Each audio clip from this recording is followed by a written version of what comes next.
Hello and welcome to our kitchen table. I am sitting here with my wife, your therapist, and today we are talking about boundaries. Setting boundaries, how to know when to set a boundary, what a boundary is, and the role that they should be playing in your relationships. So let's jump right into it. My name is Price, and I married your therapist. My name is Ash, and I'm your therapist. Please keep in mind that even though this is a podcast about mental health and therapy, it's not the same thing as or a replacement for therapy. You know, you wrote the notes for this episode. Right. I've got them here Yep. to keep us on track. And without any context to it, you wrote Jonah Hill. Yes. Now, as you know, I'm a bit of a pleb when it comes to celebrities and celebrity gossip. What I really mean to say is I can't be bothered, and I don't really give a shit. Yeah, you never know. I never know. I'm not on social media in the first place. God, I sound so annoying to myself. I sound so upright. You just go to the gym every day. No social media. No phones. I like Jonah Hill a lot. I know. Well, you're going to not want to say that before we talk about it. Well, I like the movie. I like a lot of the characters he plays. Sure. And what I'm guessing, can I tell you what I'm guessing we're asking about Jonah Hill, having no knowledge of anything related to Jonah Sure. Hill today? Is he fat or not? Because my man's goes back and forth, it seems. You know, there's a website, like isJonahHillFatRightNow.com, I think. A little body shamey, That's but a lot body shaming. But my man's has done a couple of radical transformations in either direction a couple of times in his professional career, like to the point that it is kind of notable. So Yeah. Is that what we're talking about today? Not even a tiny bit. Oh, man. So Jonah Hill's been in the news because a text came out from his ex-girlfriend from like a year ago where he, using a lot of like therapy sorts of language, said that he was setting boundaries, but the boundaries were really some hard rules for her. I'm pretty sure she's like a professional surfer, and he was limiting who she was allowed to surf with, not surfing with other dudes. Like a competitive surfer, that she wasn't allowed to like post pictures in a bathing suit, which, you know, she wears every day. And it was just a lot of stuff. And it was like, these are my boundaries. Well, he did just come out with that, like, really impressive from the trailer. The trailer looked really impressive, like, movie about therapy and mental health, where he was, like, really tackling the issues, really getting into it. Yeah. So you mean to tell me that he's just a hack fucking fraud? Is that... Well, there's been a lot of conversation around it about co-opting the language of therapy to, like, control and manipulate the people in your life. And I don't know anything about their personal lives or about their relationship. So beyond just kind of knowing what is essentially going on, I've maybe missed some things or misinterpreted some things. Boundaries have been a big conversation. What are boundaries and what are they Has not? he put out a apology video with a ukulele? A toxic gossip train. Oh no. That's a fucking hitter. It slaps. That's a rough one. I can't get that song out of my head. Yeah, I had it in my head yesterday when we watched it. If you and don't now know I what we're can't. talking about, some YouTuber that I couldn't possibly give a shit about got caught doing something that I don't really understand or know enough detail about to comment on. But her apology video, she sang it to... She's sitting there playing the ukulele, singing her apology, but her apology is actually like, "You're at fault for being mad at me." I was gonna say, it's a non-apology. Yeah, yeah. The song is great though. On its like, without any context, the song's great. I like the song. Oh no. Just like if we could separate the art from the artist for a minute here. So Jonah Hill's no apology. What sucks about this is that we wanted to talk about boundaries for a minute.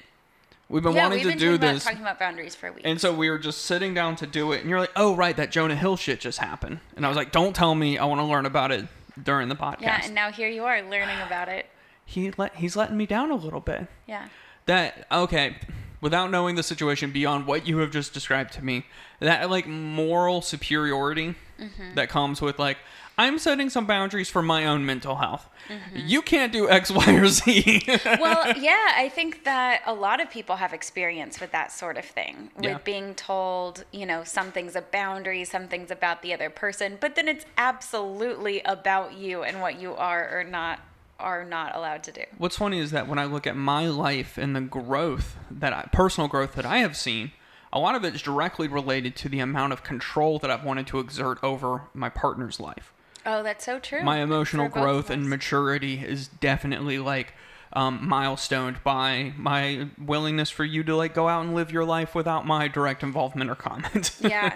And I think the same is true for me, that over the years, the growth that I've experienced has had an awful lot to do with me feeling like I needed to direct your life and the lives of the people around me. And we do that to give ourselves a sense of control, like in a world that feels out of control, in a life that feels out of control, being like, well, if I can guarantee my partner is not going to do X, Y, or Z that's going to trigger these feelings in me, we'll be fine.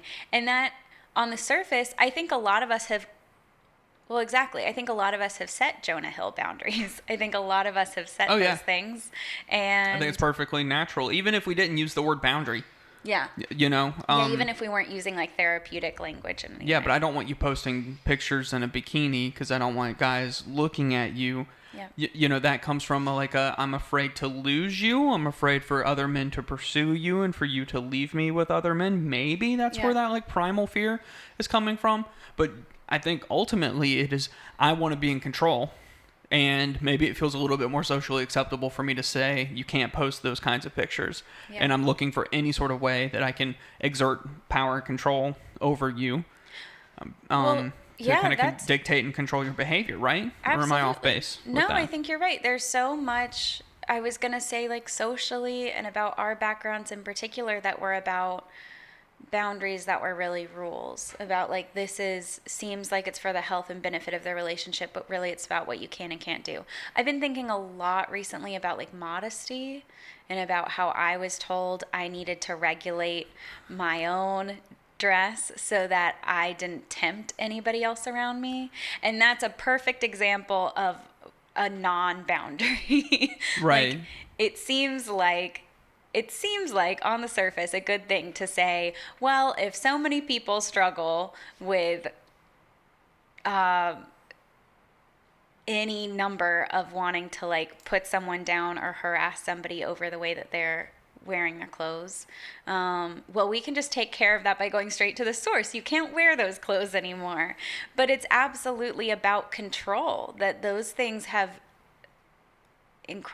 been incredibly harmful in my life. Oh, and then you get into the double standards. Like, I grew up in a world where it was very common for women to wear dresses out of a desire for modesty. Because you get into this, like, the Bible specifically says that if a man lusts after another woman, he's committed adultery with her in his heart. So then you're a homewrecker as a woman if you're dressing in such a way that a man is going to lust after you, because it's 100% on your shoulders, which kind of lends itself to this entire like rape culture a little bit. I'm rolling my eyes at myself a little bit because I sound so neoliberal, but it is it is like objectively true. These things contribute to that, and then. To further kind of the hypocrisy of the whole thing is that I'm sitting in that environment looking at women wearing like Islamic garb thinking, man, those women are oppressed. You know, but it was the same sort of thing where it was just about making sure that women aren't able to like enjoy the same freedoms that men are. Yeah. And if you're like, Bryce, how could you say that about an entire culture? No, and the Islamic culture, like I these are just my reflections, like my personal reflections. I'm not smart enough to get into all of that, but having grown up in a hyper-conservative culture, I can tell you that the desire to like dictate what women can wear in the spirit of like setting healthy boundaries for everybody only places the burden of like men's lust on the women's shoulders, and which contributes to like a rape culture. Like, it's your fault that I wanted to do this violent thing.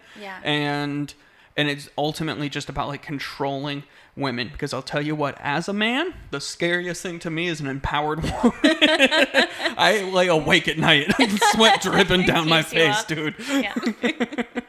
Thinking about these women out here who don't need me. Oh God. Oh God. It's so scary. What am I? That was a little bit of a tangent. Thank you.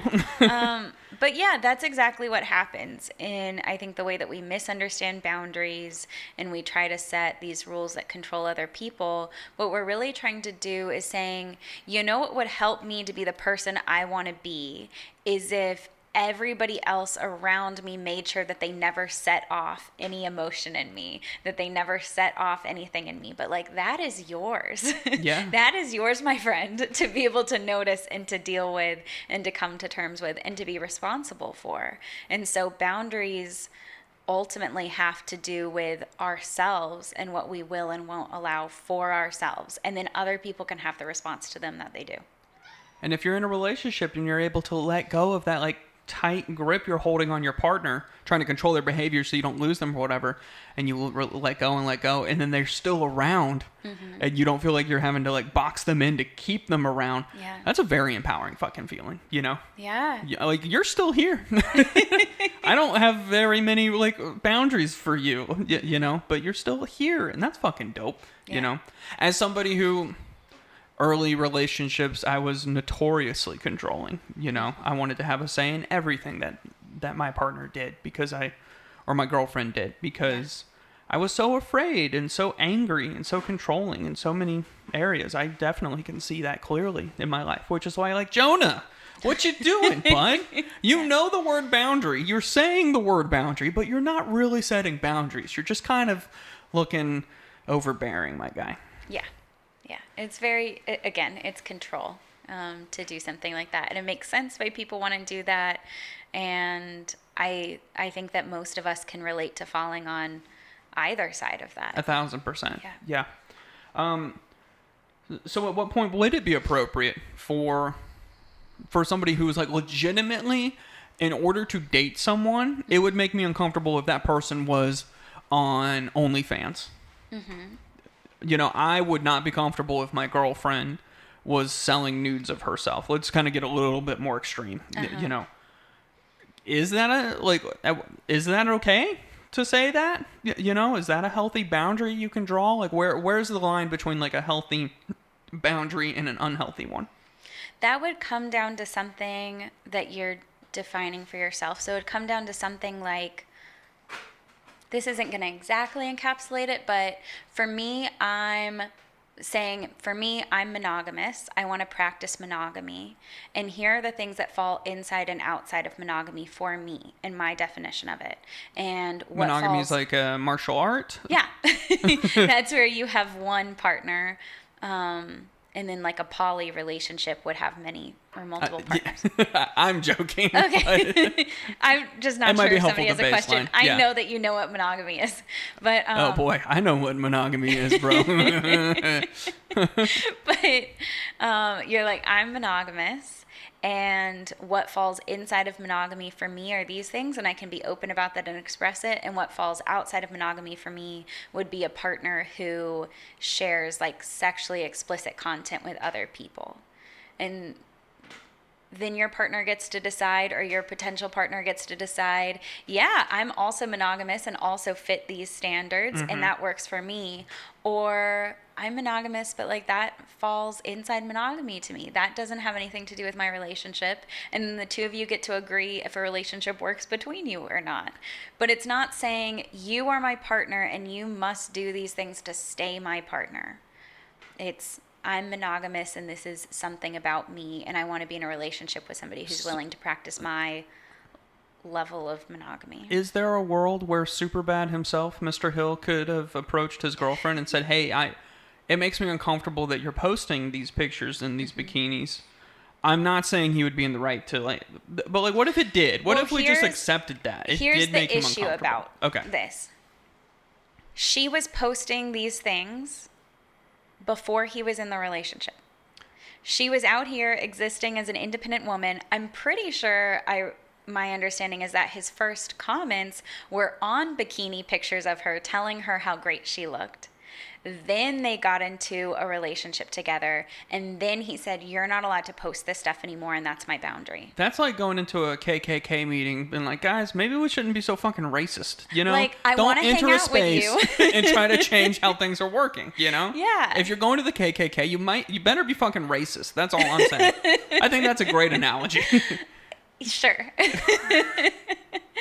But But you're saying that he knew what he was getting into. He knew what he was walking into in his relationship. Yeah, this was part of her life, part of her job, right. and something that she enjoyed and felt comfortable doing. And it wasn't okay for him to walk in and say, okay, you need to change these parts of yourself to be able to fit into a relationship with me. And that's what we do, is that we walk into a situation where somebody's already doing the things we're doing, and we're like, okay, now that we're in a relationship, now I need to tell you how you can't do the things you've been doing. Okay. So what a boundary is not is a rule that you set for somebody else. And the things that he set were rules for somebody else. A boundary can involve a bunch of different spaces in your life. It can be a physical boundary. It can be a sexual one, a financial one. I won't be in a relationship where I merge bank accounts with my partner. I always want to have a separate account. And I can be open about that going into a relationship. So when somebody's like, hey, things are getting serious, would you ever want, you can go like, no, that's a boundary for me. I always know that I'll keep something to the side. Is that okay with you? Can we continue down this road together? Or is that a deal breaker for you and we need to part ways? Okay, now I'm belaboring the point, but I really want to explore every angle of this. Okay. Because I think it's illustrative of the larger conversation. Yeah. Jonah gets into this relationship with this woman. He knows what he walked into. Mm-hmm.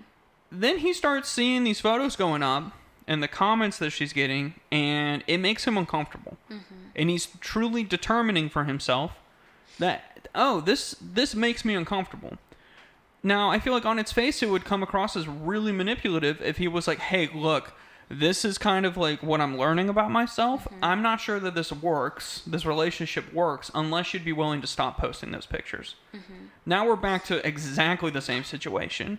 But he's evolving and he's determining what his boundaries are because he's in it. Yeah. A lot of people don't know what their boundaries are until their boundaries have been crossed. Mm-hmm. Right? And so, could he have handled this in a better way? Could he have handled this? Again, I'm not familiar with his situation, but just hypothetically. I think the following text was basically to her, you can do this or you can leave.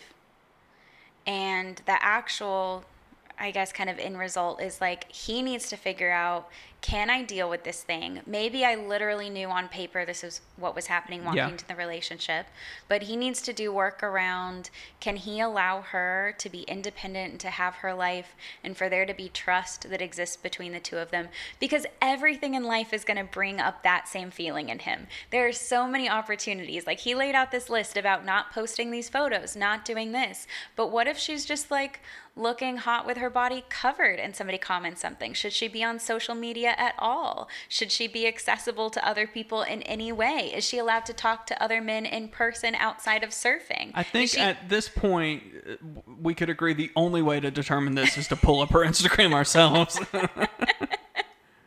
So he needed to look at, he knew what was happening walking in, but he needed to take responsibility for, this is telling me something about myself. This discomfort that I'm experiencing, where I know that I used to be able to comment on your photos, but now other men are still able to comment on your photos. Yeah.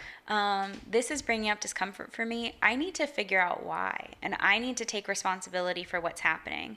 And if he gets into that, and if he takes responsibility for it and is able to sort that through, and why he feels like it's impossible for him to be able to be in a relationship with somebody who is a full human being and has a relationship with other people, then he's the one who's leaving the relationship. He's not like, you do this or you get out. It's, I've realized that I can't bear to be in a relationship with somebody else who has a public life like I do. And so I could only date somebody who's decided not to be on social media. God. Jonah, I'll get off social media for you. I mean, you'll have to ease up on the controlling ass behaviors, but okay. We could talk. Uh-huh. I'm just saying. So, Price, my version of monogamy doesn't include Jonah Hill. It actually literally does. Weirdly. Oh, really? My one, one exception. That makes sense. That makes a lot of sense. Yeah. Ever since I saw Grandma's Boy. I haven't seen that. That's a movie. Never mind. Never mind. We saw it years ago. He plays a minor character in it. Okay. let's talk about specifically like what is a boundary. Okay. Yeah. And what are the different types of boundaries? Again, a boundary is something about us, and it's not about controlling other people. So a boundary that we might have is so they fit into different categories. Different categories of boundaries are like physical boundaries. So that might be about No touching. I'm not comfortable with being touched, or I'm not comfortable with somebody in my personal space. I'm not comfortable with somebody coming into my bedroom.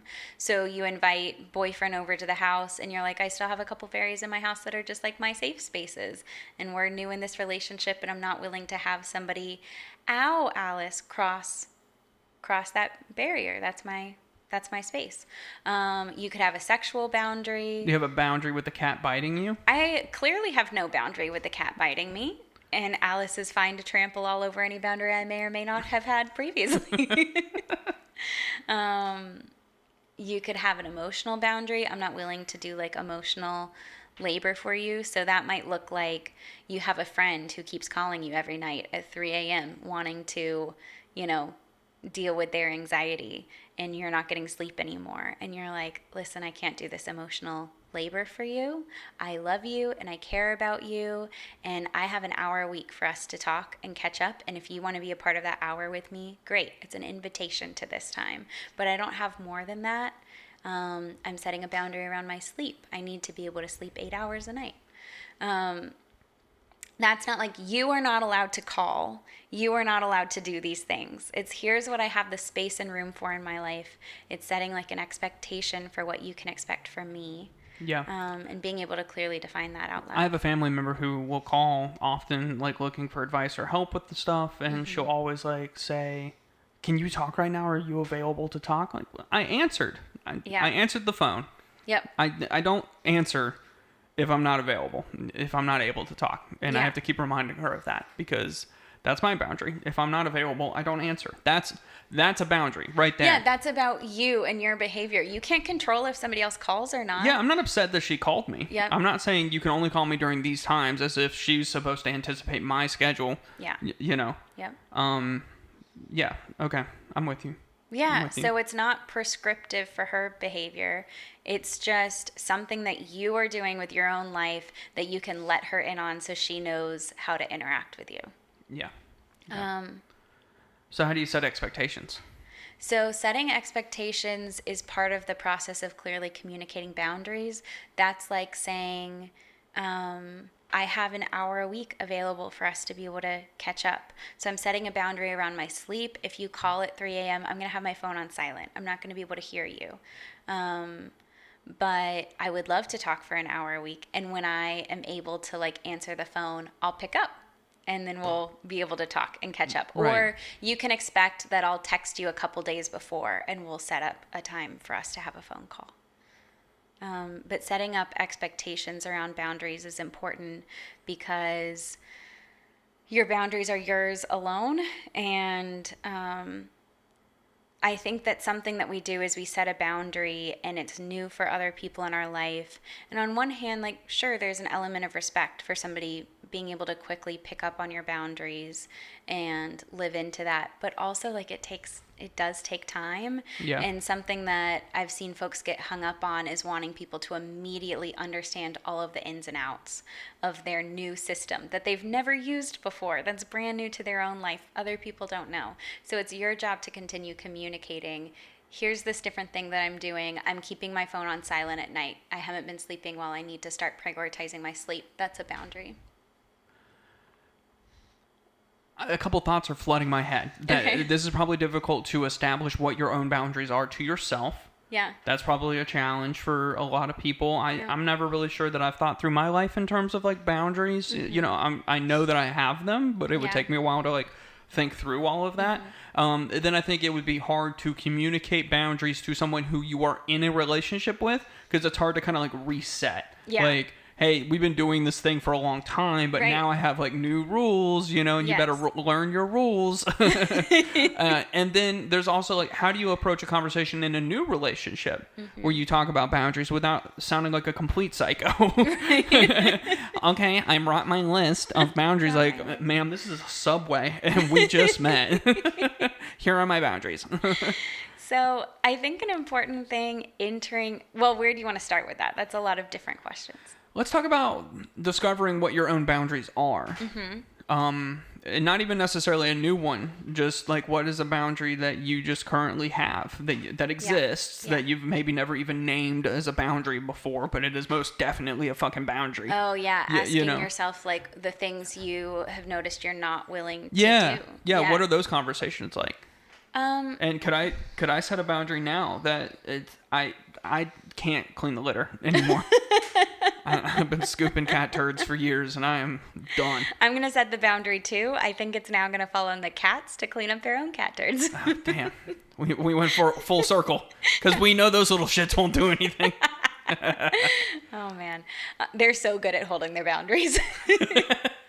Okay, so the first thing that when people are new to setting boundaries, I think the first thing, the easiest place to spot where you need to set a boundary is resentment. Now, resentment is quite a few steps down the road from where hopefully you get to the point of being able to set a boundary. But I think the first people notice in their life around needing to set a boundary is that they have resentment around something. They resent that 3 a.m. phone call that keeps coming.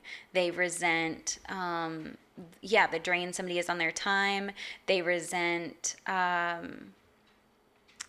the discomfort that they feel when, their partner wants to cuddle in a certain way and they're feeling overstimulated and they're not ready for like physical touch. Yeah. Or you start to notice these areas where you have somebody where like they text and you sigh before you have to pick up the text and respond. Right. Or you sigh before you answer the phone. Every time your mom calls, you answer the phone, but you sigh before you do it. Oh God, here we go. That's a need for a boundary. Okay. And that's usually the easiest place to spot when you're not somebody who's had very good boundaries in the past. Well, I've had a coworker. Well, I've been privy to conversations in the workplace that were made me extremely uncomfortable because of the racist undertones speaking about people's body odor in the office. Oh, yeah. But I did deal with a coworker who, this wasn't a racial or cultural thing at all. This dude did not clean himself. And he was horrifying to like be around. And I sat next to him. And it was so bad that I grew to like really hate this guy. Yeah. And he was good at his job and he was friendly. Like there was nothing like wrong with him. Yeah. He just reeked. And I knew it was because I knew his lifestyle. I knew enough about his lifestyle that the man did not care for himself in any way. And it was objectively like hard to be in his presence. And that like did turn into a boundary where I actually for the first time in my life like approached HR about it because I didn't know how to broach the subject with him. Yeah. And it felt very inappropriate to say that to him. And that's specific around work stuff is that often that route looks very different than it does in real life. You have to be very careful. That person has not agreed to enter a personal relationship with you. Yeah. They agreed to enter a relationship with the business. So it makes sense that in that case, the path that made most sense for you was to go to the business, which you both shared a relationship with, and say, hey, I need a workspace that I can focus in, and this is starting to become a distraction. I wasn't trying to get him in trouble. I wanted to be able to breathe through my nose at my job, dude. How dare you? But yeah, that's in the workplace, but that was just kind of an extreme example for me. What are some other ways that we might set boundaries, like in our day-to-day life? Yeah. Well, a good example of setting a boundary for yourself, speaking of work, is you and I have both had the situation repeatedly throughout our lives where we did above and beyond our job description. We showed up for work and we did way more than was asked for us. And of course, that's not correlated to an increase in pay or anything. We just like did everything that was needed and then some. And you and I have both had to set the personal boundaries. We started to resent our jobs. You get resentful of showing up and doing 3 people's jobs and getting paid your one salary or your one rate. And so a boundary that we've set, and this is where you're not having to do as much like open communication around it, is we both decided we're going to scale back the things we do at these jobs. That a boundary for us is that we're not going to work more than what we're being paid to do. Yeah, I still exceed my expectations, but not vastly exceed them, because what I found is that I just get taken advantage of. It doesn't actually serve any good purpose. Sure, and you notice resentment toward your other than my job. boss like getting a nice bonus and looking great. I don't really benefit from from that level of extreme effort.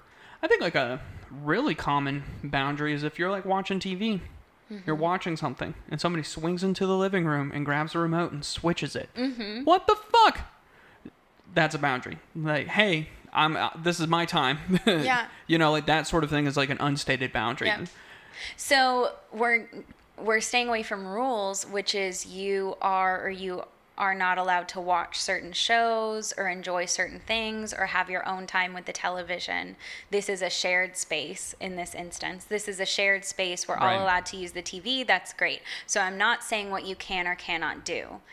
But as a boundary, when somebody's watching, I'd like to protect that time. That person gets to watch their show and finish their thing without the disruption. And that can be a place where you're like agreeing with that person. Hey, can we both agree that this can be how we set boundaries around TV time? The person who's watching gets to watch for a certain length of time, or they get to finish their thing or whatever. And if you want to watch something, you have to ask. You have to come up and ask if that's okay. And I think the resentment you're talking about leads to like relationships getting ruined, marriages ending in divorce because that resentment builds and builds until it becomes something greater and like unresolvable. Yes. Like where a husband has observed his wife speaking in a like very friendly way to a coworker, and that makes him angry and distrustful. Yeah. Because that's kind of a boundary. I don't like it when you talk to men. So But that's not an example of a boundary. That's an example of somebody who'd want to overstep and set a rule, Yep. which at that point needs to become introspective. Why does this make me so angry? that's exactly it. I think that those sorts of things that bring up a feeling in us we need to move toward curiosity. So we need to move toward curiosity in ourselves. Why does this bother me? Oh, well, in our past relationship, she's had an affair. And so I have a lot of sensitivity around her talking to other people outside of the relationship. It brings up a lot of fear and anxiety that there's more under the surface. So I can get curious about me and where this is coming from. And then I can also get curious with her about where this is coming from. Right. Hey, I notice you've developed a real close relationship with Dave at the office. Can we talk about it? Tell me what that relationship means to you. Can we come to a place of understanding? And the thing is, you're not responsible for somebody else's behavior, which can be a lot to let go of because it's scary to let go of control. But the nice thing is, you're not responsible for somebody else's behavior. If somebody in a relationship is treating you poorly, is doing something behind your back that they shouldn't be doing, whatever, when that eventually comes to light, you're not a fool. You got to fully have boundaries and set that trust as the foundation for the relationship. And now everybody gets to interact with that trust. It's not something that you have bound that person to with a huge set of rules so that they can never move away from this. And that trust gets to mean so much more when it's something that the two of you have agreed on and navigate together. Hey, let's get curious about this. Let's get curious about what this does to me. In me when this is happening, and let's get curious about what's happening for you right now. Maybe since, the affair, you've been living it with a lot of guilt, and now you're like ready to start having friendships with other humans again, and that's going to be uncomfortable for me, so we're going to keep dialoguing about this. But my boundary looks more like I get to talk and share with you about when this is happening, and how I'm feeling, and I want you to be able to listen. Let's share a boundary that we have discussed, and we share the same boundary. Okay. And we've discussed this a number of times. That if you have a physical relationship with somebody else that I'm not like aware of, or that's not discussed or mentioned or brought up in any way, this is over. Right. And we both feel mutually about that. Yep. So this is a relationship boundary that you and I have agreed on together. It's a boundary that one of us, without like conversation or exception or whatever. Is Alice just completely in front of the camera? She's been sitting there for a second. Right into it. Alice, fucking move! Alice, move! It's a boundary for me. Looking for. Okay, thank you. Aw. Man, such a distraction.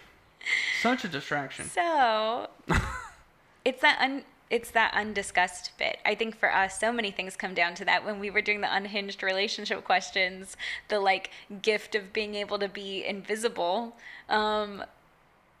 we had an issue with like just not being told about it. And Yeah. I think that that's been true for a lot of things. So boundaries in our relationship are being able to talk things through, not have something going on behind the scenes. Well, I want to be an open-minded guy. I want to be a cool guy, a cool husband, So like if that's something that you need, then that's a conversation we have. Like, that's not something you go do without me. And that's us. Yeah. That's our boundary, right? Yeah. Like, if you have the audacity to go do that, then this is over. And I feel like I don't almost owe it to myself for this to be over. Mm-hmm. And we've agreed to that. Yeah. And just because you're married to somebody doesn't mean that, like, you implicitly have the same fucking rules. Or just because you're dating somebody doesn't implicitly mean you have the same idea of what this relationship looks like. Because maybe they have... Maybe your partner has this idea that they can have a friendship with somebody that they could be like sexually attracted to. Mm-hmm. I'm just throwing a hypothetical out there. That would make you uncomfortable. Mm-hmm. But they don't know that. And then you catch them, quote unquote. Yes. And then you're mad and hurt and angry over something that like you just never got on the same page about. I think that's something that happens very often in relationships is that we have an unspoken rule or boundary and we just assume, well, yeah, secretly DMing somebody of, the opposite gender or whatever, that's, everybody knows not to do that. Everybody knows that that's cheating. And then you catch your partner doing that and you're like, everybody knows that. Well, no, for some of us, it's not that. You and I both had relationships with other men and women coming into our relationship that we've kept up with. We talk to those people. So for me, it's not inherently cheating to do this thing, but maybe to somebody else it is. So you've got to be, that's part of the expectations, like being able to say those things out loud. And when something comes up that feels like this isn't everybody should know this thing, well, maybe it's not an everybody knows this thing. Maybe it's time to have a conversation about it. Can we just talk? You guys, every time I put shuffle on my iTunes, every time that song comes up at some point within like 1 to 5 plays. Doesn't matter what I start with. Talked about where we're going. I hear it at like every day now. It's a fine song. It ain't worth the attention iTunes gives it, though. iTunes believes it's my favorite song. It's your soul song. I hear it every time. We need to set a boundary with iTunes. So part of noticing when it's time to set a boundary is that sense of resentment. And hopefully as you start to decrease the resentment that's in your relationships, you can notice other boundaries. So that's another important part of this too. People will be like, how will I know that this is always a good boundary for me to have? Sometimes I have the capacity for more emotional connection with other people, and sometimes I don't. And so another important part of this is that your boundaries don't have to be forever. You can set right now, this is what I can bear. Right now, this is what I have the space for. This is where my life is at, and I can communicate those boundaries and expectations with And you also people. create a world where your family and friends are checking in and making sure that you have the space for whatever's going on, Because an important thing to realize about the resentment side of this conversation is that the resentment builds because you are getting run down. Mm-hmm. You are getting ragged. Like, you are getting used beyond your capacity to cope.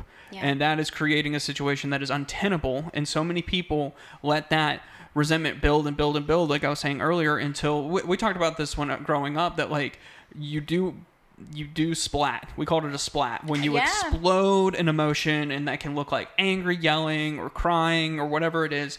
But this resentment will build and build and build until you pop, basically. Mm-hmm. And everybody has those moments. Everybody has those meltdowns. Mm-hmm. And that can be avoided by setting better boundaries. Yeah. So, once you have like resentment nailed, you might be looking for spaces where you're just like tired in your life, or where you're looking for a change, or you're looking for something different. So I think a big thing between partners is dividing up the like household chores. Sometimes obviously that's done by gender, and I don't think that's particularly helpful. It should be done by like ability and interest and skill and time. We talk about this a lot. Like every relationship conversation we've ever had, we talk about household chores because it's such a fucking basic stepping stone for what we're talking about. Yeah. Like for how you build your whole relationship is so easily reflected in just like day-to-day living together. Exactly. Chores are just daily living. Yeah. Chores are just the things that have to happen all of the time in your house to make your life flow. I was talking to a therapist at one point, and she had been interested in starting to do couples work. And as time went on and she was starting to see more couples, she's like, I don't want to have one more conversation with somebody about dirty dishes.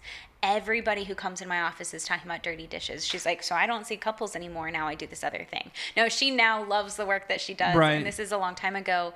But that's because there's so much pent up around that. There's so much resentment built that, yeah, it spills out over daily chores and the way that we divide up our lives. Well, if you are resentful of the dishes that you have to do because you feel that it is unfair, dig into that. Ask yourself why, and is there an opportunity to set a boundary there? Like, hey, from now on, you have to do your own.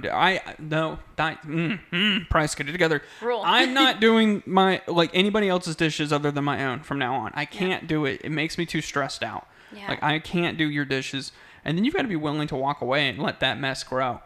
You know. Okay, so that's perfect. That's exactly the next point, is dealing with the fallout of maintaining your boundaries. So I want to talk about maintaining boundaries because I have another tip for that.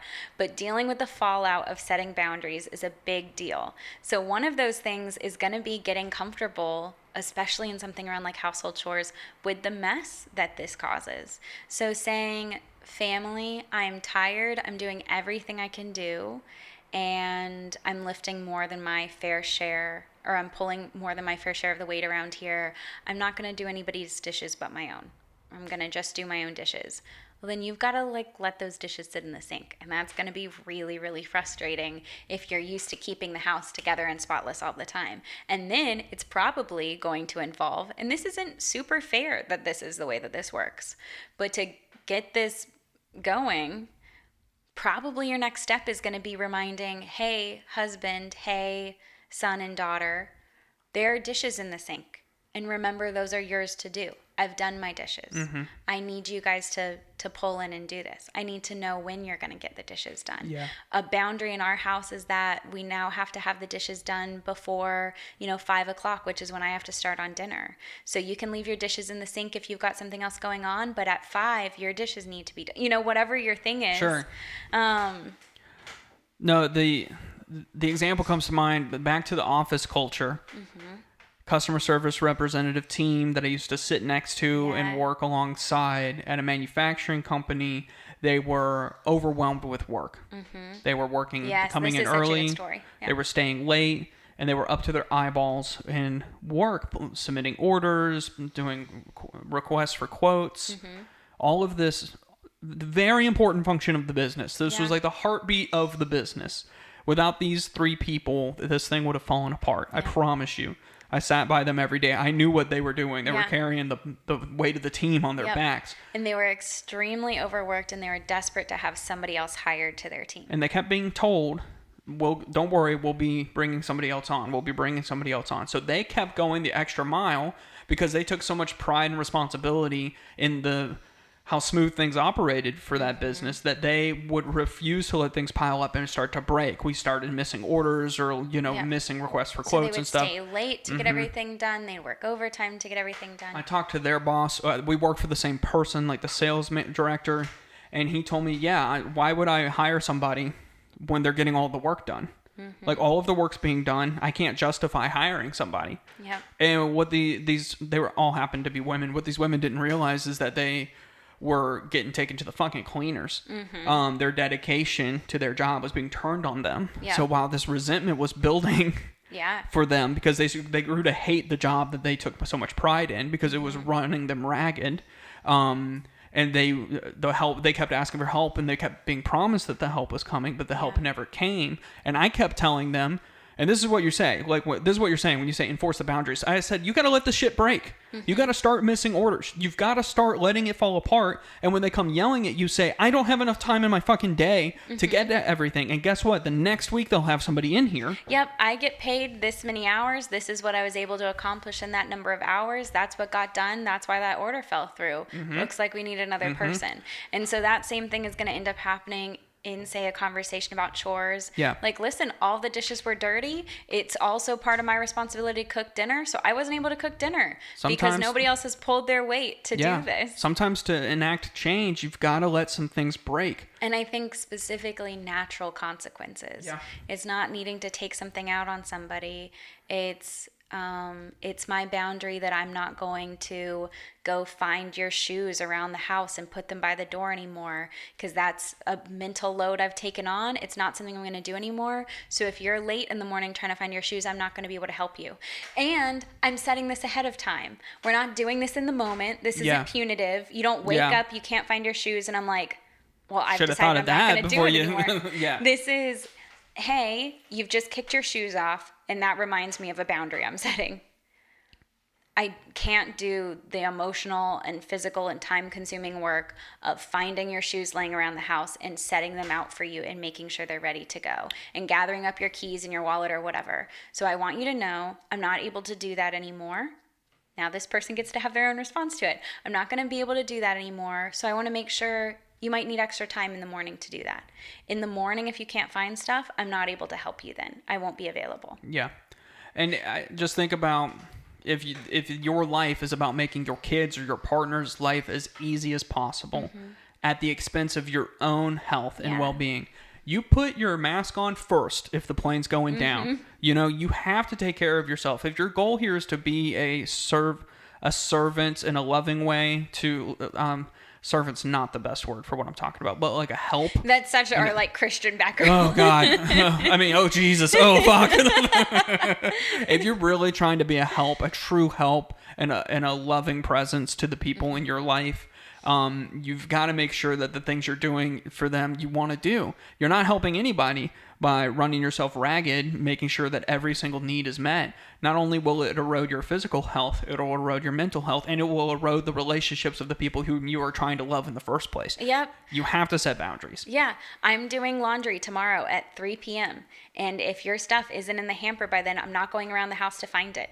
Yeah. So, and that's how it's a boundary, not a rule. It's not you have to do this thing. It's, hey, since this is part of my responsibility, my work, I'm going to begin my responsibility at this time, and you guys can interact with my responsibility in the way that you want to. A real boundary in this house is you go grocery shopping on Sunday. If the list of what I want is not with you on Sunday, I'm not getting I want. That was really hard for me because I think early on I was much more, I'd fit in another grocery trip during the week, and it wasn't your fault. It had just become kind of the natural cadence of stuff.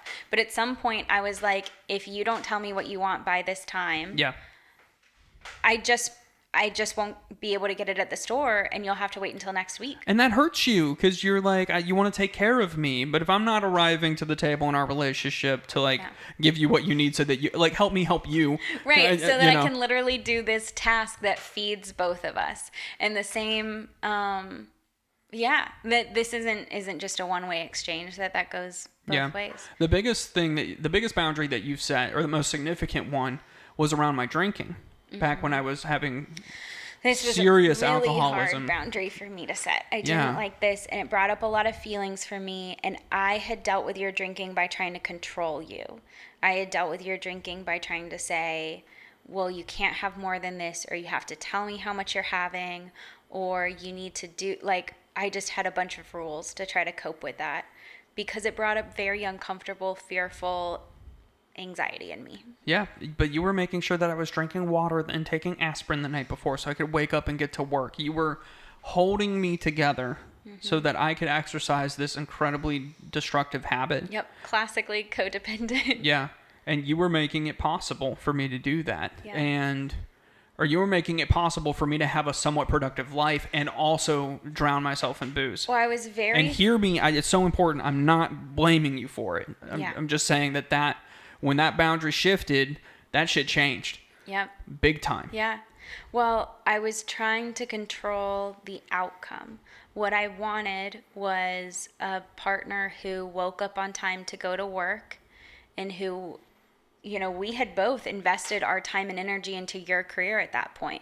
We had not put the same investment in time and energy into my career. My career was not going to sustain us. And I wanted a husband who carried his share of the load and went and did the job that we had both sacrificed so that he could have and so that he could earn income for us. And I wanted to make that so. So I had a bunch of rules around what you could and couldn't do. And then I made up for the lack of everything by feeding you aspirin and by giving you water and by putting you to bed and by doing all those things because I wanted our house to seem together. And again, it was outcome driven. Yeah. Just like telling somebody to dress modestly is outcome driven. Well, we won't struggle with this if we get all the way down the road and this thing isn't even possible. Yeah. It's not even possible for me to feel whatever way.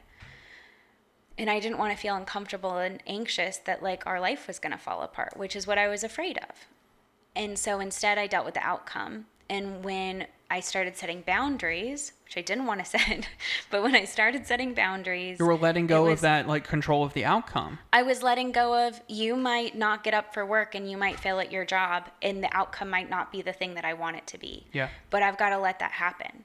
So my boundary is that if you fall asleep on the porch, I don't bring you inside.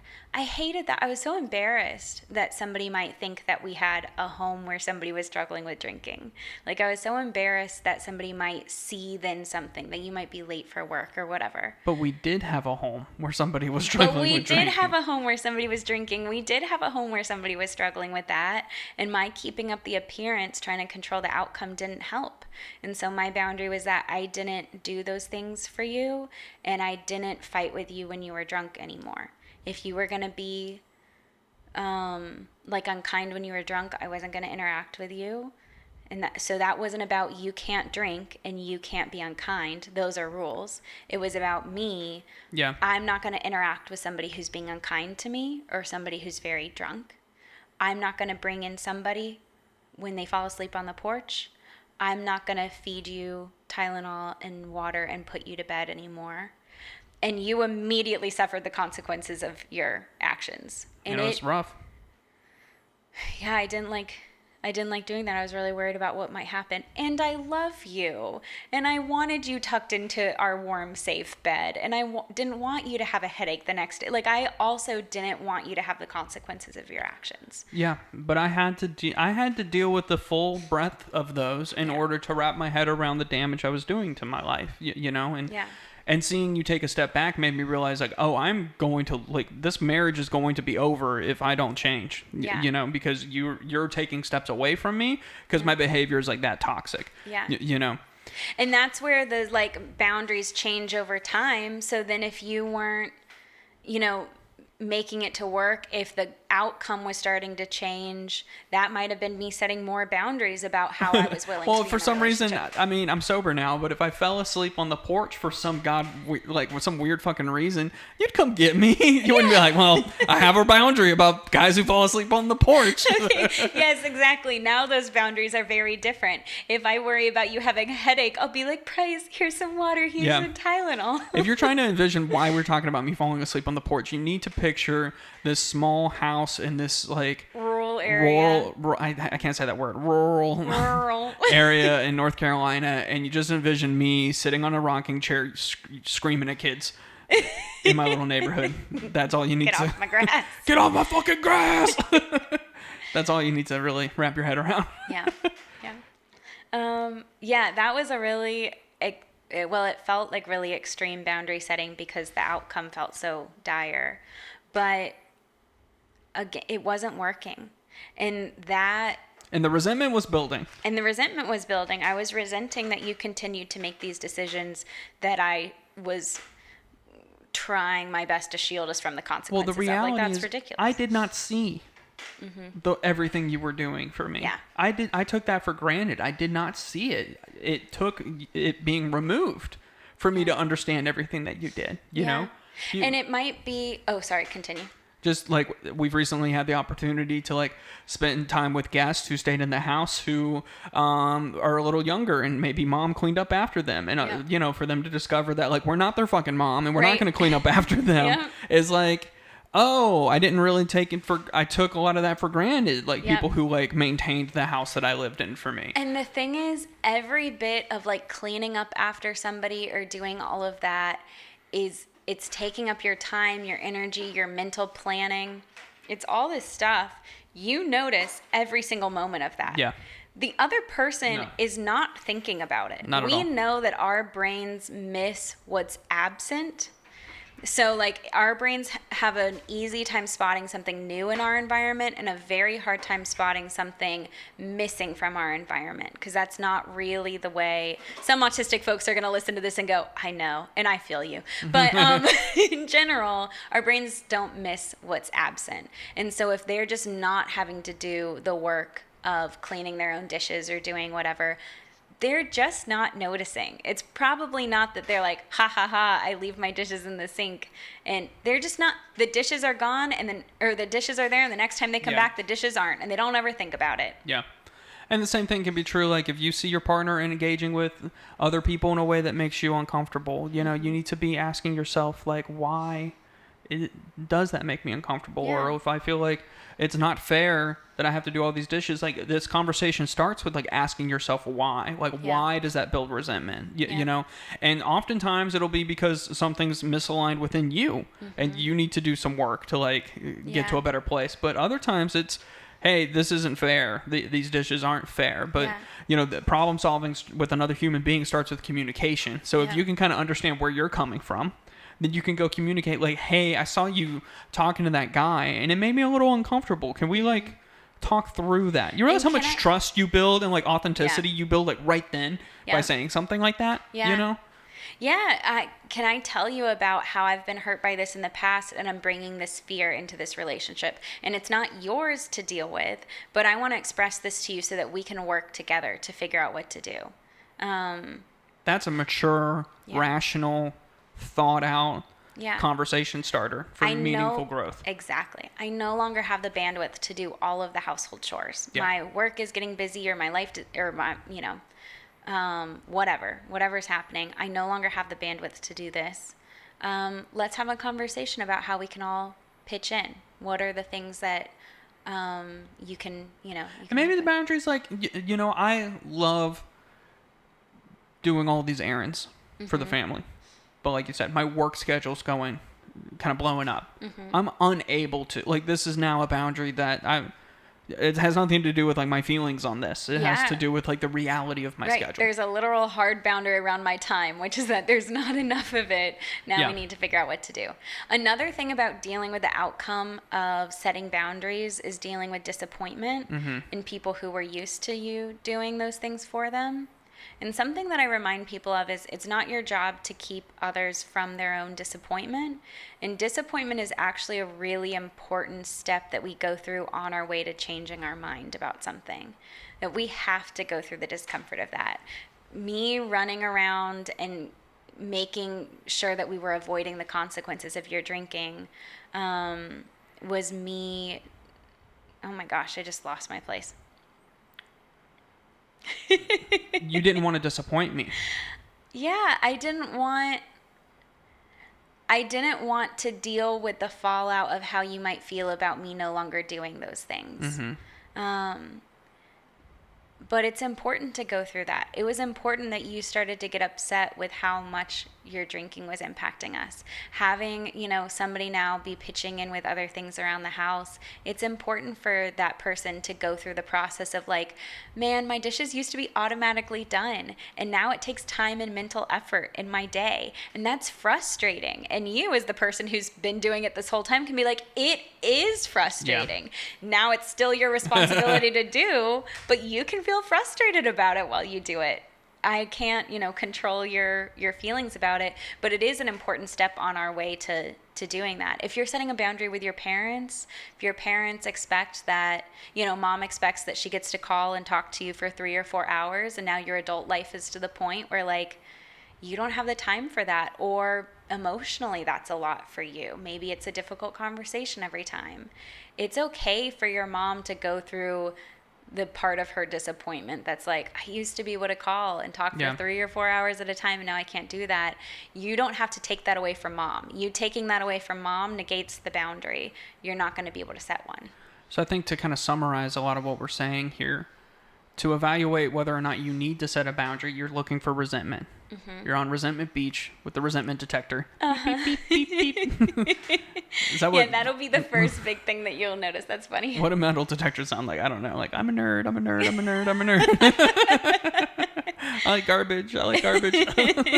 There's like one metal detector enthusiast. Like, what the fuck? Like, listening. Like, this fucking guy doesn't even know what I'm talking about. I want to hear all about it. Leave a comment, please. Yeah, I'd like to know the ins and outs of metal detecting. We like special interest, especially if you can take a few good-natured jokes. yeah, bring it on. So we're looking for ways that resentment is building in our life, Yeah. and we're looking to identify: is this something that there's an inherent fear that I have? Yeah.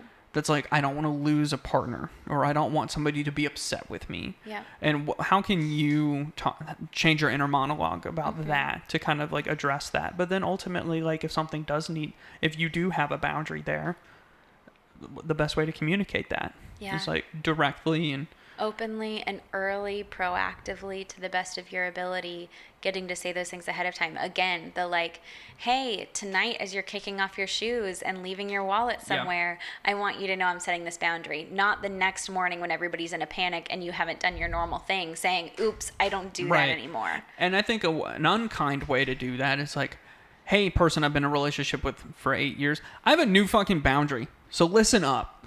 That it could be like, hey, I think I'm discovering this about myself. I think that I need this. Yeah. What can, since you're coming to the table with the best interest of this relationship in mind, can we figure out how to make this work? Yeah, I'm noticing all of the ways I'm expending my like emotional energy trying to like care for all these things, and I think that's hurting me. I think it's hurting our relationship. I think I'm doing this thing that's making me resent you, and I don't want to resent you. I love you. Right.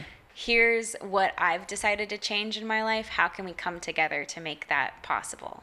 But if it's a new person who's coming into a well-established boundary, hey, bucko, this is a boundary. Like, this is a boundary. And we can talk about why. Like, if you want to learn more about me, we can get into why. But, like, this is a hard boundary for me. And you don't have to explain yourself. Yeah. Nobody, like, is owed an explanation. I just think that if it's an existing relationship with a new emerging boundary, it can be more productive Being to, like... mindful of the fact that, like, there's going to be a ripple effect. Bring somebody in on the process of that discovery as opposed to just, like, gauntlet throwing, like, you gotta clean up your shit. Yep. I'm fucking done. And again, that curiosity. But yeah, I think you're right. I think a mistake that we make, especially, I think that women are trained to make early in relationships is being agreeable. Just like agreeable to everything. And then you get, a couple steps down the road and you're like, oh, I hate everything about this relationship. Yeah. Because I just said yes to everything that was supposed to be what I did. And now I don't like any of it. And I don't like who I am. And I want out. When instead you could have set boundaries early and often. The moment that topic came up, the moment that thing coming up, being like, oh yeah, that's a boundary for me. I don't do this thing. Yeah. I'm not going to take that on.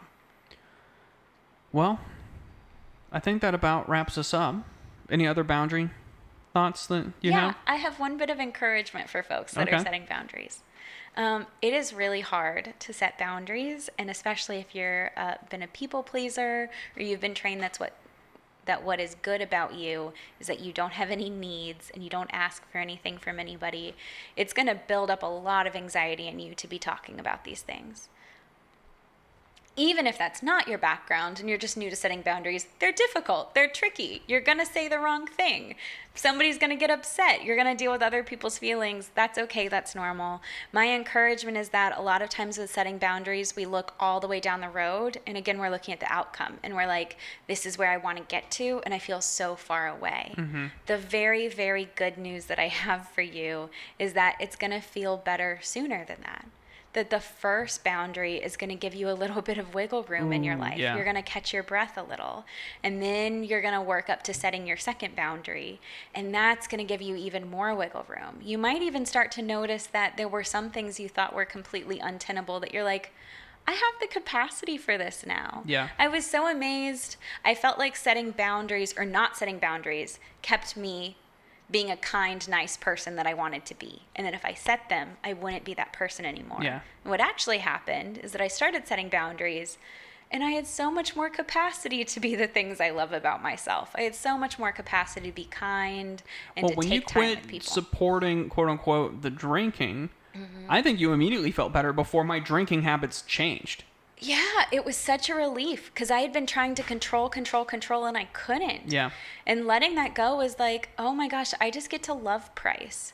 And it's going to be really, really hard if I have to watch Price walk down a road that I have been trying to prevent him from. But I just got to love you. I wasn't afraid of everything that you were doing. Yeah. I didn't have to feel so resentful to you about what was happening. It really got to open me up to a space of just like loving you. And I got in touch with the other feelings that I think that protective anger was Yeah. hiding, was in front of. Yeah, but you did that for you. Yeah. You made that call for you, and ultimately everybody benefited from it. It feels like it's going to be selfish. And that's the lie that you've been told. If you've been told that your value is about being, easy. Yeah. But it feels really good. It was such a relief to know that like I was going to keep picking me, regardless of what happened. Just make sure you don't Jonah Hill the situation and start throwing out boundaries like everybody's got to bend the knee to your will, to your every whim. Right, not prescriptive rules. I came to like a judgment on this without any information on it at all. Not having seen a single bit of this. That's fine. Yeah, again, don't know the details of that, but it's a good example of how that can look manipulative, Yeah. Yeah. Because boundaries are about you. They're for you, by you. Yep. They're not intended to control anybody else's behavior. Yes. Yeah. Then it's an invitation for other people to be a part of that, to problem solve with you, to meet you where you are. Well, it's like saying, here's how you work with me. Here's how you sync up with me. Here's how I care for myself and how you can be a part of that. Yes. That's a beautiful thing. Yeah. Okay. Okay. Well, Ashlyn, thank you so much for your time today. Price, thank you for your time. And we will see you next time on I Married Your Therapist. I'm fucking hungry. Me too. All I can sit here and think about is that sub from Publix that I'm going to get. Oh, yeah. All right, do we finally wrap up in time to go get a Publix sub? We have to leave right away. Chicken finger sub with pepperoni. The person making it looked at me With and said, pepperoni? "You're a madman." And I said, "Yes, please, and thank you." And it's the best fucking sandwich I've ever had. Okay, let's go get one. Okay, let's do it.